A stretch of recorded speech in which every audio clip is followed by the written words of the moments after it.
7월 8일 새설학교 수요 영상 공부를 시작하겠습니다. 참 지난 주일날 예배를 드리면서 제가 굉장히 무엇인가 깊은 감동을 하나님이 제게 주신 것 같아요. 6월 마지막 주 재직회를 할 때만 해도 참 막막하고, 재정부에 우리 권장모님도 그렇고 방법이 없는 거예요. 이 교회 재정이 너무나도 열악하니까. 근데 불과 한 주 만에 6월 달에 그 모든 무거운 짐을 하나님께서 다 그냥 가져가신 것 같아요. 그리고 7월 달 첫 주일을 맞이하는데 하나님께서 마치 저는 뭐를 느꼈냐면, 거대한 물주기가 방향을 턴한 걸 느껴져요. 하나님께서 새사랑교회에 큰 위기 때마다 하나님께서 그 물주기를 바꾸셨는데, 그걸 또 목사에게 느끼게 하시거든요. 뭔가 거대한 변화가 지금 일어날 거라고 하는 그런 기대감을 주시고, 또 그걸 느끼게 만드시는데, 이번에도 하나님께서 그것을 제게 이렇게 허락해 주셔서 굉장히 제가 기뻤고요. 제가 사실 육신적으로는 굉장히 아주 어려운 기간이었습니다. 왜냐하면 아시는 분들은 아시지만 제가 참 좋아하는 그 해산물 중에 그 소라라는 게 있습니다. 소라가 지금까지 제가 이 해산물 중에 제일 좋아하는 것이, 전복보다 저는 소라를 좋아합니다. 그래서 늘 이제 다 다듬어 가지고 이제 정리된 것을 항상 사다 먹고 그랬었는데, 지난 한 2주 전인가 1주 전에, 지난 주간이죠. 그러니까 새벽에 홈마트에 갔는데 너무 그 싱싱한 소라가, 그것도 주먹보다 더 큰 소라가 5마리에 굉장히 싸게 나와 있어요. 그래서 전 너무 기뻐가지고 아무 생각 없이 그냥 샀어요. 그냥 찌어서 먹으면 되는 줄 알았어요. 깨끗이 닦아서. 근데 거기에 독이 있다는 것을, 물론 저는 이제 인터넷 찾아봤고 우리 사모가 또 찾아보니까 독이 있다 그래서, 소라독이 있다 그래서 이제 그걸 제거하려고 많이 노력을 하고 했는데도 불구하고 일부에 제가 감염된 것 같아요. 한 주간 제가 아무도 없고 우리 사모하고 이제 우리 남은 목사는 이제 어떤 일이 예정이 있어서 시내 나가 있고, 내가 혼자 지금 집에 있는데 너무 그 고열에다가 너무 몸이 힘들어가지고 119를 부르려고 하다가 제가 이제 아무 병원에 제가 갈 수가 없거든요. 그래서 제 모든 자료가 있는 응급실로 제가 차를 급하게 몰고 응급실로 들어갔어요. 거기서 이제 모든 독을 씻어내는 것부터 해가지고 모든 그 일정을 제가 했는데, 제가 그걸 이제 느끼면서, 경험하면서 많은 생각을 좀 해봤습니다. 참 면역이 굉장히 제가 강할 때는요, 몸에 알러지라는 것을 별로 못 느꼈거든요. 제가 지금까지 살아오면서. 근데 갑작스럽게 이번에 또 코에 그 알러지 증세로 인해서 굉장히 코가 막히고 아주 설교 예배를 진행할 수도 없을 정도까지 돼서 어쩔 수 없이 또 가서 보니까 이 검사를 했어요. 알러지 검사를 했더니 진드기 알레르기가 또 나와 있어요. 요번에 또 이게 아주 미세한 걸 텐데 다 웬만하면 제거했으니까, 근데도 불구하고 제가 거기에 감염이 됐다는 거에 대해서 내가 몸이 많이 약해졌구나, 면역이 많이 무너졌구나 라는 걸 제가 느끼고 있어요. 하루하루 정글에서 하나님께 감사하는 삶을 살아요. 오늘 여기까지 올 수 있게 해주신 분도 하나님이시고, 또 앞으로 하나님께서 어떻게 이끌어 가실지는 모르겠지만, 그런 오늘까지 이끌어 주신 그 하나님의 은혜는 제가 그 어떤 것과도 어떤 말로도 설명하기가 좀 힘들 정도예요. 그래도 오늘 한 주간 지나면서 제 건강이 좀 많이 회복이 돼서 주일날은 그래도 여러분하고 그렇게 약한 모습이 아닌 그래도 평소의 모습으로 만나게 돼서 너무 감사했습니다. 특별히 그 지난주에 혹시 느끼셨는지 모르지만 교인들이 또 첫 주에 대해서 여러 가지 일 때문에 못 참석합니다 하는 그런 통보를 제가 너무 많이 받았고요. 교회는 참 많이 참여하지 못했지만 또 우리 하철수 교사님이 처음으로 새사랑교회 이제 남성도들을 위해서 이제 오셨고요. 또 그 선교사님과 같이 후원하는 장로님과 또 우리 필리핀에서 오신 세 분의 선교사님 이렇게 해서 또 이렇게 5분이 같이 예배를 드리게 됐잖아요. 무엇인가 거대한 성령의 그 새로운 바람이 교회를 막 흩어 지나가는 것 같아요. 저는 예배를 인도하면서 특히 이 예배를 인도하면서 제가 그걸 느꼈거든요. 그 다윗이 이제 시편 23편에서 고백했던 내용처럼 우리 그 필리핀에서 오신 목사님 한 분이 그런 얘기를 해요. 그 한국에 오기 위해서 여권이라든지 비자 문제를 다 처리하려고 그러는데 불과 이제 출국하기 전 한 3, 4일 전에 이게 문제가 생겼대요.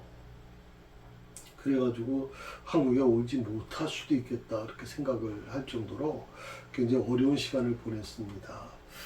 그럼에도 하나님께서 그 어려운 그 과정을 통해서 이제 한국에 들어오게 하셨는데, 오늘 목사님의 설교를 들으면서 우리 백남훈 목사가 또 통역을 잘했어요. 그래서 이 동시통역이라는 게 굉장히 어렵거든 사실은. 웬만한 그 미국에서 오래 사신 분들도 동시통역은 힘들다고 그렇게 얘기를 하는데 원고를 미리 받은 것도 없을 텐데 그렇게 좀 돼서 세상 다시 한 번 더 느끼게 됐고요. 그래서 목사님의 설교 속에서 20편, 23편의 말씀이 큰 위로가 됐다 하는 말씀을 좀 하는 얘기를 제가 들었어요. 새사랑교회는 7월부터 새로운 바람이 불 겁니다. 저는 그거 확실히 느낍니다. 왜냐하면 26년을 목회하면서 새사랑교회가 문을 닫기 직전까지 간 것도 있었고 정말 상상도 못하는 일들을 우리가 겪었거든요.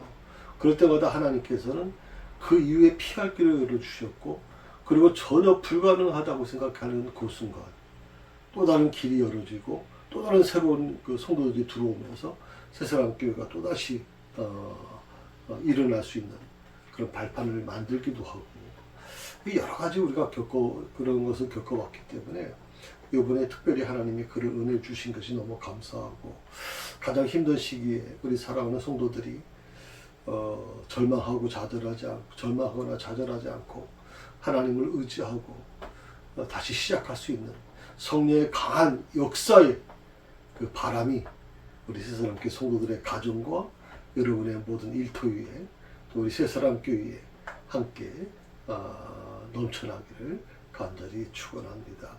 오늘은 19절 그 3장 19절에서 20 그 이후까지 공부 좀 할 텐데요.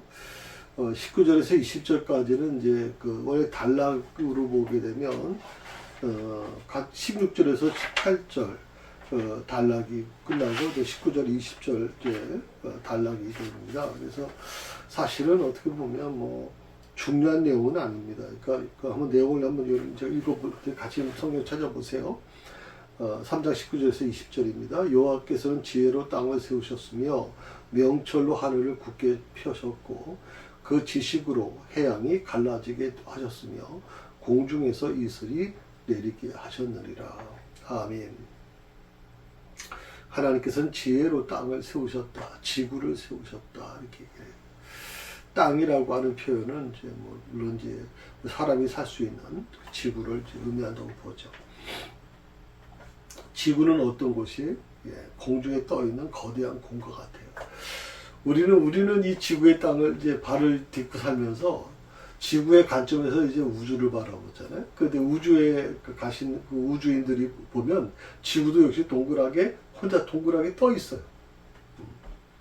아름답다 그러죠, 지구가.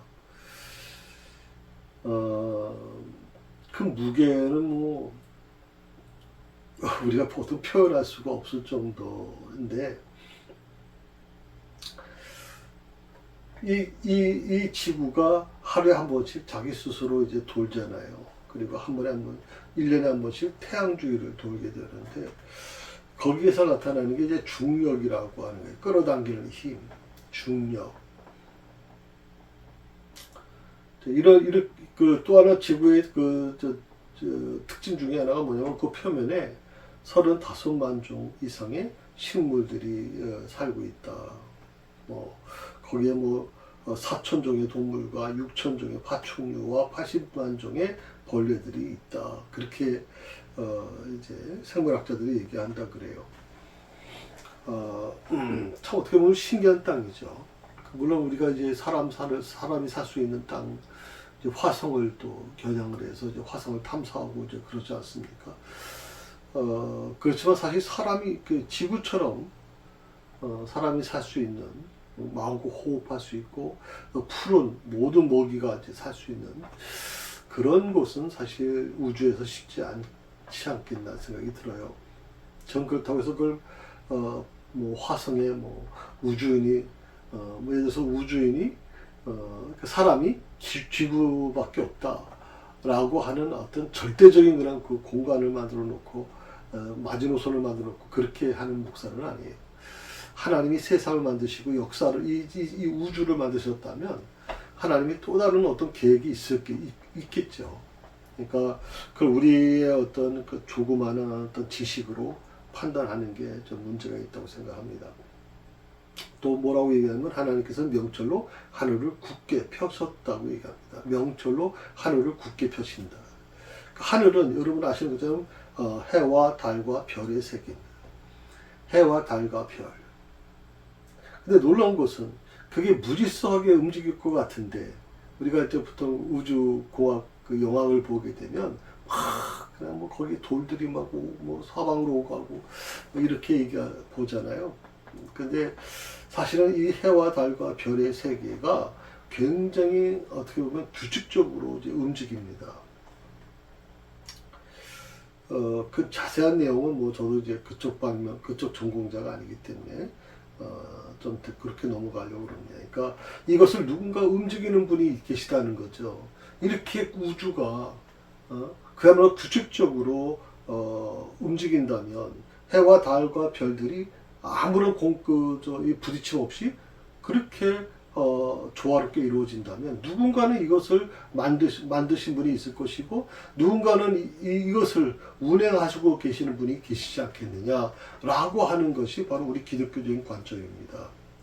그런데 많은 사람들은요, 참 안타까운 건 뭐냐면 이 우주는 뭐 우연히 만들어진 거야. 우연히. 뭐 어떻게 보면 뭐가 폭발해가지고 뭐 그렇게 해서 이루어진 것이 우주야. 그러니까 혼돈 속에서 이루어진 거야. 이 혼돈 속에서 이루어졌다는 게 뭐냐면 질서가 없다는 거 아니에요, 우주가.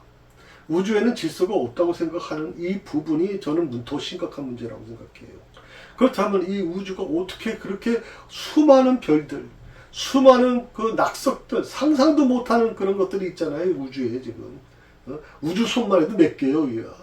근데 그것이 어떻게 안 부딪히고 그대로 이게 운행할 수 있느냐라고 하는 거거든요. 이건 결코 쉬운 일이 아니거든. 바닷속에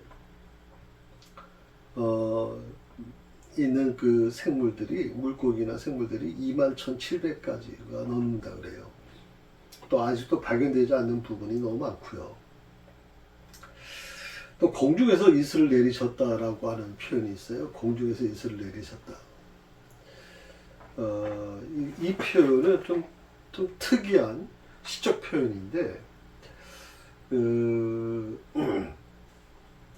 우리나라는 이제 고기압과 저기압 전선의 이동을 이제 예측을 통해서 알 수 있죠. 알려주지만 그 원인을 우리가 다 알지 못해요. 원인, 고기압과 저기압의 그 이동 과정을.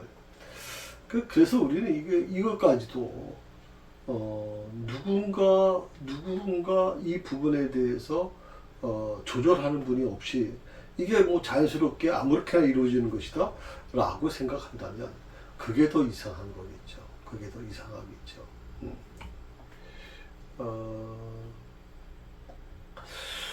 그동안은 우리 과학을 워낙 신봉하는 시대를 우리가 살아왔잖아요. 그러다 보니까 이 종교가, 우리 기독교가 과학적이지 못하다라고 하는 이유 때문에 과학적인 그 관점에서 보는 사람들은 기독교의 신앙, 성경은 뭔가 좀 문제가 있는 책이야 라고 그렇게 생각하면, 그렇게 얘기하고, 그렇게 얘기하지 않습니까? 뭐 청문회든 뭐든 간에 항상 그런 얘기를 하지 않습니까? 예. 신앙과 과학은 분리하는 게 좋다. 그러면 과학적으로 인정되지 않은 그 부분, 과학적으로는 문제가 있는데, 과학적으로는 틀리는데, 그런데 신앙의 부분에서는 문제가 없다. 이렇게 얘기하는 분들이 있어요. 물론 뭐 과학적으로 좀 뭐 완벽한다는 건 문제가 있을 수 있겠죠. 그렇지만 과학과 완전히 다른, 그러니까 우리는 요즘엔 과학과 완전히 다른 것이라고 하면 무속이라고 생각하기도 하고, 무엇인가 좀 정상적이지 않은 신앙관을 얘기할 때 이제 그렇게 얘기를 하는데, 그런 부분들은 우리가 좀 생각을 좀 해볼 필요가 있어요. 그래서 과학을 그걸 어떻게 이해하겠습니까? 그 무당들이 그 시퍼런 칼날이 올라가서 춤을 추잖아요. 여러분 그 만드신 분이, 한 번 제가 봤는데 만드신 분이 그 얘기를 해요. 위에 주문받은 칼을 만들어 놓고 거기다 종이로 이제 이렇게 찢는 거죠. 그래서 하는 말이, 웬만한 사람들은 여기 올라가면 이 발바닥이 다 갈라져 버립니다. 잘라져요. 근데 무당들은 어떻게 그랬는지 모르겠어요. 그럼 그렇게 웃으면서 얘기를 하더라고요. 그러니까 이 부분이 굉장히 중요한 부분이에요. 과학으로 설명할 수 없는 게 수없이 많아요. 그럼 과학이라고 하는 것과 신학이라는 것이 별도의 세계냐? 우리는 같은 세계 속에 살잖아요, 지금. 그러니까 과학적인 눈으로 신앙을 이해하지 못하고 신앙을 부정하는 경우가 수없이 우리가 많잖아요. 어릴 때부터 뭐 학교에서부터 전부 다 신앙은 과학적이지 않다. 그러니까 과학적인 눈으로 보면 신앙인들이 이해가 잘 안 되는 거고, 신앙인들이 마치 무엇인가 검증도 안 된 것을 믿는 사람들, 이런 표현을 우리가 지금 많이 듣고 살아왔단 말이죠. 그래서 이런 것들은 우리가 오늘 그 말씀을 같이 나누면서 우리가 상상하지 못하는 일들이 일어날 수 있다는 걸 인정해야 될 것 같아요. 오늘 본문의 교훈을 좀 정리해 봅니다. 한 두 가지 정도가 있습니다. 첫째는 지혜는 참으로 복되다고 얘기했습니다. 금, 은, 진주보다도 귀하다 하는 것이죠. 지혜는 장수와 부귀를 주고 즐거움과 평안의 길을 주고 영생의 길을 준다. 이 지혜는 하나님께서 주실 것이며 사람이 하나님을 경외하고 그의 모든 말씀에 순종함으로써 얻게 될 것이다 라고 얘기합니다. 둘째로 하나님께서는 지혜의 하나님이시다 라고 얘기했어요. 지혜로 땅을 세우시고 지혜로 하늘을 펴셨고 지혜로 해양을 나누셨다. 우리가 창세기에 있는 말씀을 좀 읽으면서, 창세기에 있는 말씀은 저거는 신앙으로만 받아들여야지 저는 과학적이지 않아 라고 얘기하는 거예요. 그럼 과학이 뭘까요 대체? 제가 늘 말씀을 드려요. 과학은 정직한 겁니까? 예를 들어서 지구가 탄생한 그 시기가 뭐 언제다, 뭐 몇억 년 전이다, 뭐 몇십억 년 전이다 라고 얘기를 해요. 그거 뭐예요? 탄소 그 검사법을 가지고 했다. 그게 그게 정확해요, 여러분? 아니요, 그들도 100% 확신 못해요. 뭐 고대 우리가 보던 역사책, 국사책, 세계사에서 많이 봤던 얘기죠. 최초의 인간의 모습을 갖고 있던 사람, 네오달트, 이름이 뭐죠? 그런 어떤 것들이 많이 들어있었잖아요. 독일에서 발견된 사람, 어디서 발견, 최초의 인간의 모습을 갖고 있었다. 그러니까 유전적인 부분으로 이제, 생각을 하는 분들, 그런 분들을 볼 때는 바로 그런 부분을 이제 연상시키는 거예요. 아미바에서 점점 발전해가지고 척추동물로 발전해가지고 원숭이까지 왔는데 원숭이까지서 사람까지 가는 과정, 이런 과정에 대한 부분에서 최초의 사람의 모습이 이 두개골이 원숭이에서부터 사람으로 이어지는 과정에 있는 단계에 있는 사람이다. 그들이 언젠가는 네 발로 다니다가 직립을 하게 됐고 꼬리가 사라지기 시작했고 이런 이제 진화론을 이제 주장하는 거거든요. 근데 여러분 한번 생각해 보십시오. 본인들도 살지 못했잖아요. 본인들도 살아보지 못했잖아요. 본인들도 그것이 정확한지 확신하지 못하잖아요. 얘는. 그럼 학설이지. 근데 무슨 놈의 그냥 성경에 대해서 이거는 무슨 신앙이지, 이거는 과학이 안 되고, 이건 말도 안 되는 얘기고, 무슨 말을 그렇게 하는 겁니까, 여러분? 무엇이 더 정직한 겁니까?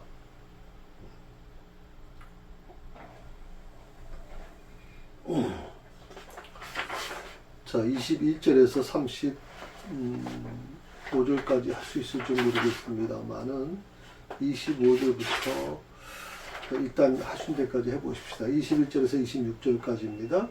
내 아들아, 완전한 지혜와 근신을 지키고 이것들로 내 눈앞에서 떠나지 않게 하라. 그리하면 그것이 내 영혼의 생명이 되며 내 목의 장식이 되리니 내가 내 길을 안연히 행하겠고 내 발이 거치지 아니하겠고 내가 누울 때 두려워하지 아니하겠고 내가 누운즉 내 잠이 달리로다. 너는 창조간에 두려움이나 악인의 멸망이 임할 때나 두려워하지 말라. 대저 여호와는 너의 의지할 자이시라. 내 발을 지켜 걸리지 않게 하리라.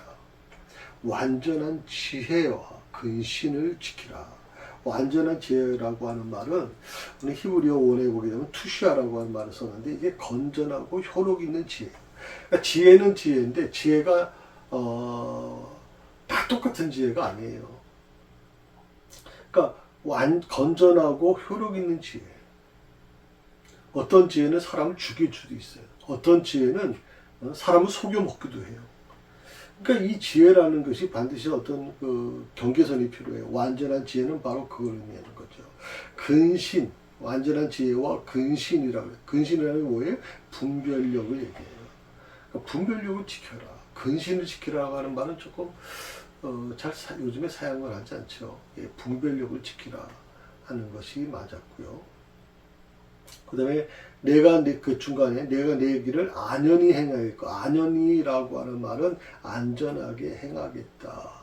안전하게 행하겠다. 또 너는 창졸간에 두려움이나 창졸간이라는 말도 단어도 좀 특이한데 이 말은 이제 너는 갑작스럽게 두려움이나 악인의 멸망이 임할 때나 두려워하지 마라. 이 모든 두려움과 그 악인의 멸망이 언제? 갑작스럽게 이루어진다.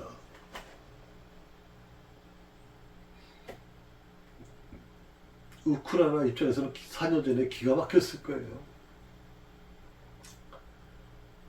러시아가 진짜 침공할지는 상상도 못했겠죠. 이틀이면 3일이면 그 전쟁 끝난다고 그랬는데 지금 4년 몇 개월을 지금 끌고 오고 있고 더더욱 놀라운 것은 지금 러시아가 질 것 같아요. 이 전쟁에. 이 참 상상할 수 없는 일이 일어나고 있는데 바로 그런 어떤 부분을 얘기해 주고 있습니다. 그러니까 우리는 완전한 지혜를 이제 가져야 되는데 이 완전한 지혜는 세 가지가 있습니다. 그 완전한 지혜의 세 가지가 뭐냐면 첫째는 건전하는 겁니다. 예, 완전한 지혜는 건전해야 됩니다. 건전하지 않는 지혜는 오히려 사람을 죽이고 사람을 상처내고 아프게 만들고 굉장히 아주 공동체를 다 흔들어 놓습니다. 완전한 지혜는 효력 있는 지혜라고 얘기를 해요. 첫째는 건전하고 효력이 있는 지혜. 효력 있는 지혜. 두 번째. 세 번째, 완전한 지혜는 분별력을 가지고 있는 지혜예요. 그 분별력을 항상 소유해야 되는 거예요. 분별력. 그 참 어떻게 보면 교회에서 굉장히 사역도 많이 하시고 열심히 하는데 분별력이 없어요. 분별력이. 그런 분들은 교회에서 중직 역할을 감당하기가 어려워요. 분별력. 모든 신앙에서 이 분별력은 굉장히 중요한 부분입니다. 지혜는 유익이 많습니다. 지혜는 우리의 영혼에 생명이 됩니다. 하나님을 경외하고 믿고 의지하며 그의 계명대로 의를 행하는 자마다 영생에 이르게 된다. 우리가 지혜를 소유하고 산다면 어떤 일이 일어날까요? 한 두 가지 부분을 좀 말씀드리고 싶어요. 우리가 지혜를 소유하고 살게 되면 아무리 위험하고 두려운 일이 많은 세상일지라도 안전하게 살 수 있다. 두려워하지 않을 수 있다. 안전하게 살고 두려워하지 않을 수 있다. 왜? 목자 되신 내 하나님께서 나를 인도해 가시기 때문에. 그래서 양들은 근심 걱정 없다고 말씀드렸잖아요. 양들은 근심 걱정 없어요. 목자가 알아서 하겠지. 저쪽에 보니까 이리가 나타났어요. 그래도 양들은 관심조차 두질 않아요. 어차피 목자가 다 알아서 할 건데 이 세상은 위험하고 두려운 일이 많아요. 수없이 많은 어려움들이 존재하고 있어요. 그럼에도 불구하고 안전하게 살게 될 것이고 두려워하지 않을 수 있다. 지혜를 소유하게 되면. 그리고 또 누워 잘 때 단잠을 잘 수 있다. 하나님은 사랑하는 자에게 잠을 주시는 도다. 하나님은 사랑하는 자에게 잠을 주신다. 잠을 편안하게 잘 수 있다라고 하는 것은 그만큼 마음이 평안이 있다는 것이잖아요. 그래서 성도들은 갑작스러운 이 두려운 일과 악인이 당하는 재앙을 두려워해서는 안 됩니다. 왜요? 섭리자 하나님께서 내 발을 지켜 넘어지지 않게 하시길 때문에. 아멘. 섭리자 하나님께서 내 발을 지켜 넘어지지 않게 하실 것이다. 하나님 허락 없이는 나를 대적할 수가 없어요. 하나님 허락 없이. 자, 27절에서 28절에 있는 말씀 보십시다. 제가 같이 있습니다. 내 손이 선을 베풀 힘이 있거든 마땅히 받을 자에게 베푸기를 아끼지 말며 내가 있거든 이웃에게 이르기를 갔다가 다시 오라 내일 주겠노라 하지 말며. 그래서 두 가지 부분이 있어요. 그러니까 있을 때, 없을 때는 어쩔 수 없는 거죠. 근데 있을 때 어떻게 해야 될 것이냐. 이웃에게 선을 베풀어라 라고 말씀하고 있어요. 이웃사랑이라는 게 뭐냐. 이웃에게 선을 베푸는 거거든요. 선을 베푼다는 게 뭐냐면 주로 구제하는 것을 가르쳐요. 이웃에게 베푸는 것, 선을 베푸는 것.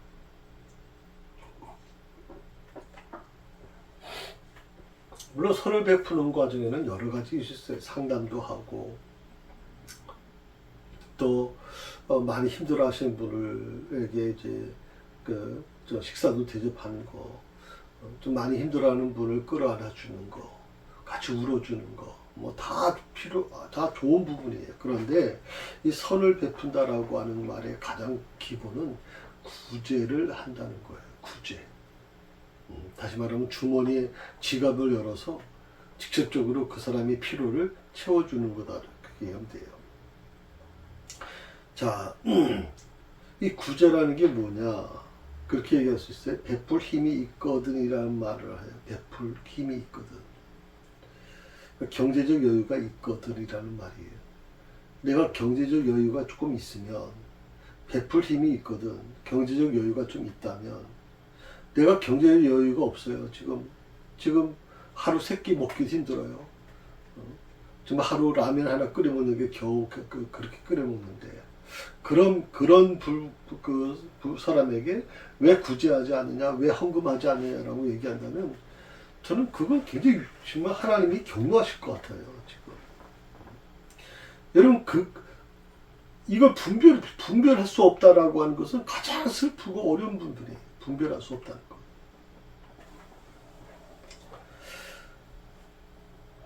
또한 마땅히 받을 자라고 하는 말을 썼어요. 마땅히 받을 자. 마땅히 받을 자는 어떤 사람을 얘기하냐면, 의식주의 어려움을 당한 가난한 자들을 가리켜요. 마땅히 받을 자. 의식주의 어려움을 당한 가난한 자들. 도움받는 입장에서 오히려 당당함이,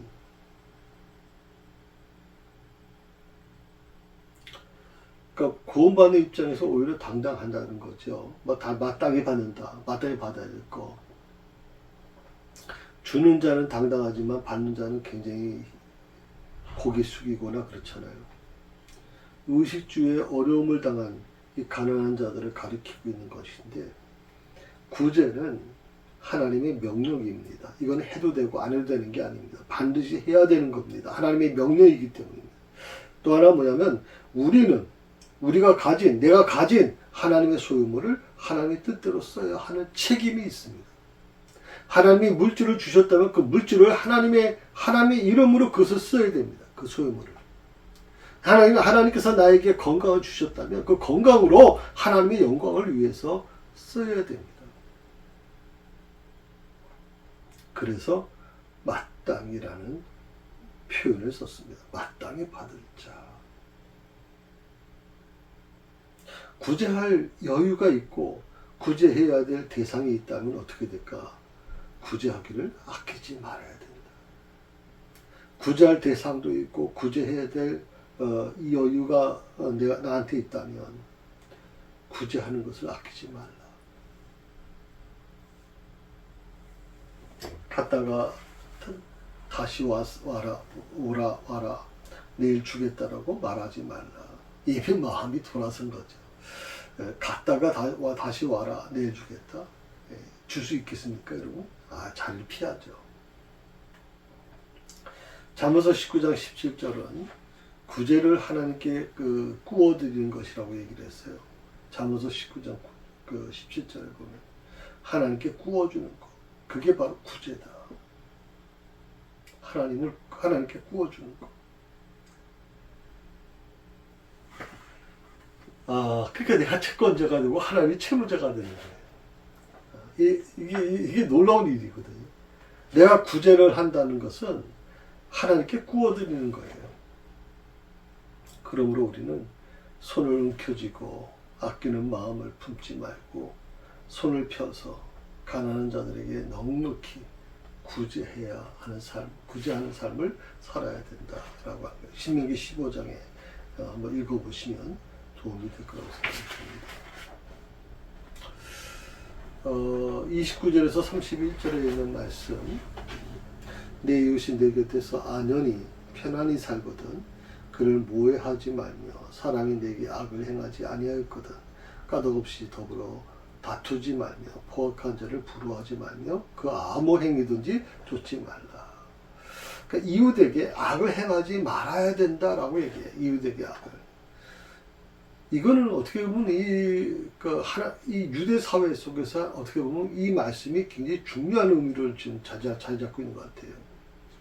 이웃에게 악을 행하지 않아야 된다.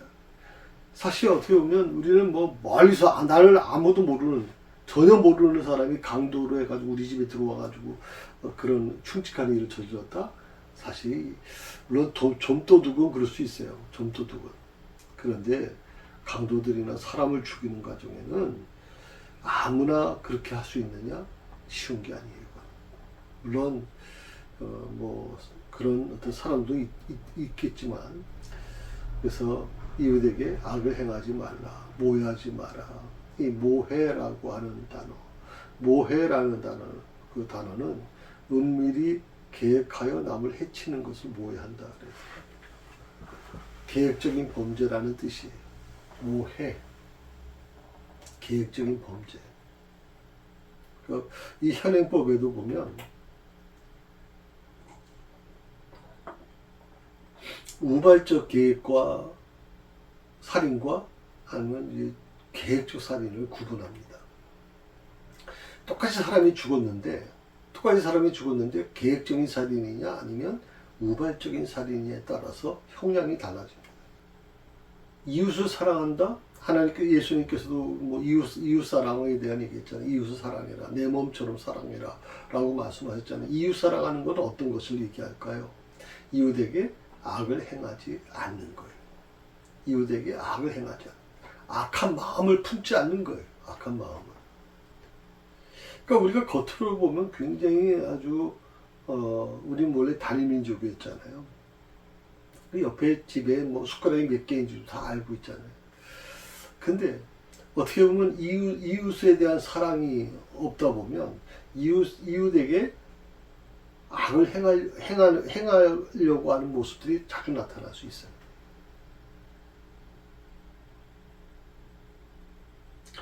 또 사람이 내게 악을 행하지 않았다면 까닭없이 그와 다투지 말라라고 얘기하고 있어요. 나에게 악을 행한 자들은 책망할 수는 있지만 나에게 악을 행하지 않는 자와 정당한 이유 없이 다투는 것은 좋은 게 아니다. 우리는 또 포악한 자를 부러워하지 말아야 된다. 신앙인 중에도요, 굉장히 입이 거친 분들이 계세요. 항상 그분이 계시는 주변에는 참 상처받는 분들이 많아지고 있어요. 그러니까 많이 조심을 해야 되겠다. 조심하는 게 좋겠다. 라는 생각이 들게 되죠.